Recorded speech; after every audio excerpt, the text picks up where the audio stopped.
Hi, I'm Lee, and with the help of Twitter, I would like to go through an adventure book. This one's called Virtual Reality Adventure Green Blood, and the description is this.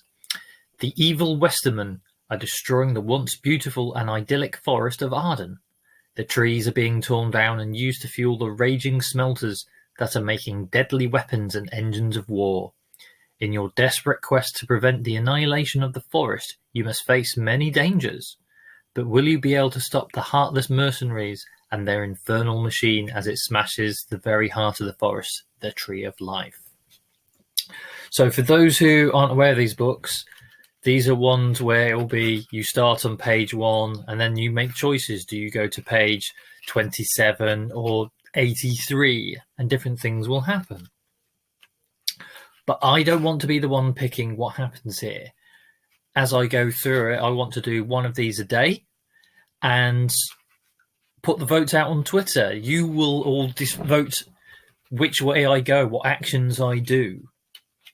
So there are several characters we can play as. There is a duelist, a ranger, a monk, a sorcerer's apprentice, a starveling, a traveller, or a thief. I'm always a fan of magic.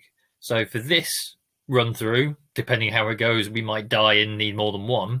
We're going to be a sorcerer's apprentice. So we know the following skills: charms, folklore, spells, and wilderness lore. And our profile is sold to a warlock when you were a child. Your knowledge eventually outstripped your masters. We only have 9 life points. Compared to some of the other characters, they have 10 or 11, so a little bit not as healthy. I have a magic amulet and a magic wand. Also start with 12 gold pieces. The highest is the thief with 16, followed by the starveling, an orphan, of 15. So we're reasonably wealthy. I don't know how much money we'll need in the forest. This book came out in 1993. So it was a long time ago since I last probably played it. So, the prologue. Sickened by the ways of your fellow men and despairing of man's cruelty, you have quit the teeming city of Gordano, with its cesspools and plague pits, its beggars and abject slaves. You walk for days, revelling in the fresh air of the countryside. This is a green land of hills and dales, farmsteads and mills, a veritable breadbasket that yields all its grains and fruit to the decadent city. As you walk, you have much time to think. Long ago, your family told you how the star of destiny, purple Praxis, changed in colour to the flaming gold of Moraine, god of war, at the moment of your birth. Even as Praxis flared with energy, so your mother's life waned. She died of exhaustion bringing you into the world, but her sisters looked after you until you were old enough, at 8, to go up to the dreaming spires of the academy at Hegalopolis. The bookish scholars trained you in many things, and all who taught you there agree that you showed great promise. But when you were just 15 years old, Gornild, the harsh overlord of Gordano, dissolved all the monasteries in the lands along the marches, fearing their teachings would turn minds against his corrupt rule. You were forced to scratch out a miserable living just like the other poor folk of the city. The cloistered life of the academy, with its politeness and order, gave you scant preparation for life on the streets of Gordano. You developed the cunning of a sewer rat and the patience of the damned, just staying alive from day to day, dodging the press gangs from the war galleys that carry young men off to fight the corsairs. Your cunning was great enough to avoid the fate of the galley slave, and you have grown to maturity, strong, tough, and determined. The ways of the city folk revolt you. Your diligent study of history shows an ever-churning cycle of oppressors and the downtrodden.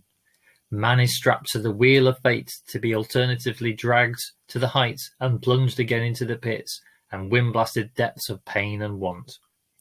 As you walk, every step that bears you away from the stench of the city is a step taken more lightly than the last.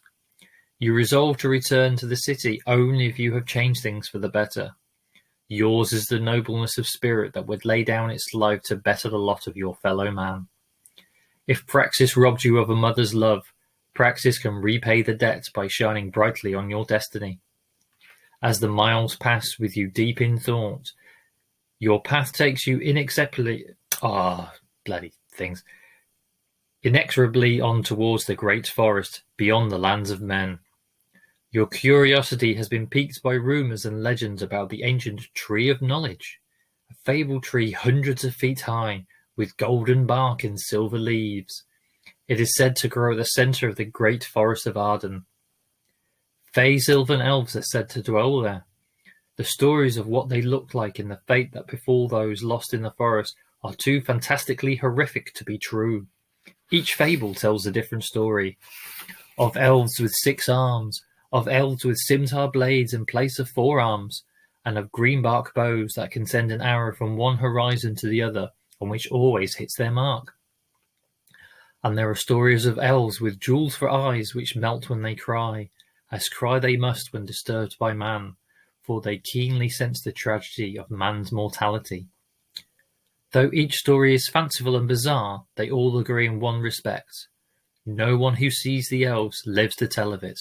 But then who will tell the tales? Jack Sparrow points this out in Pirates of the Caribbean.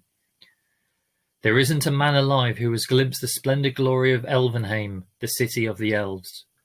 You no longer know whether it is the desire to see elves or your wish to change the world for the better that takes you on your quest. What, however, if you were to learn of knowledge of ages and return to the lands of men as a saviour? Your name would go down in history. Anything less magnificent than this noble quest for the knowledge that will save mankind will not do. You will become a hero or die in the attempt. You are on the road. It is approaching early evening, and purple Praxis already beams out in the low dusk sky. As you stare at the star, it seems to wink out, then flare bright golden yellow before resuming its usual purple form. It is a sign that your destiny awaits in the Forest of Arden. Now turn to 1. 1. The road tops a ridge that is straddled by the ruins of a great wall, half covered in turf. The wall once marked the border between the lands of men and domain of the elves. Quickly you scramble up and over the blocks of fallen stone. Standing atop the ruin, you survey the outland beyond. Your gaze sweeps across the broad patches of purple heather and yellow gorse that cover the inhospitable uplands. The air smells fresh. It is good to be free of the noisome taint of the sewers and plague pits of the city you've left behind. The road winds down into a valley, at the foot of which nestles Berg, a small town of neat white houses with roofs of triangular grey slates. Here may be your last chance to talk with mankind before you are swallowed up by the depths of the great Forest of Arden.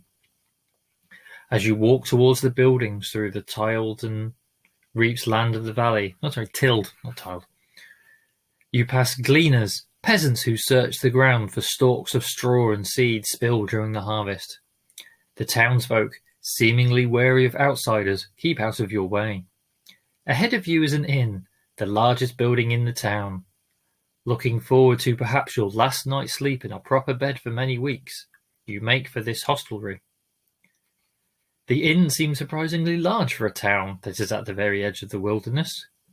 It must once have been a baronial hall built by a lord seeking to carve out a kingdom beyond the Great Wall. As you walk down the main street, the ruddy sky is turning violet with the onset of twilight. What looked an inviting little town by day seems sombre and unwelcoming at night. As you linger a moment outside the inn, there is a crack of thunder and it begins to pour with rain. Inside the inn is a young girl lighting oil lamps with a taper. Until your eyes grow accustomed to the gloom, you cannot make out who shares the common room with you, nor many details of the interior of the inn itself. So now we come into our choices. You can wait by the door until you can see better, and we turn to 37, or step in and warm yourself before the fire, turn to 55. So I'm going to put a vote up on Twitter for 24 hours, and then tomorrow, whichever has the most votes, we will go for. In a tiebreaker, I'll ultimately decide, but that kind of defeats the point. So if there is a tiebreaker, please someone vote and break the tie. Thank you very much. See you tomorrow.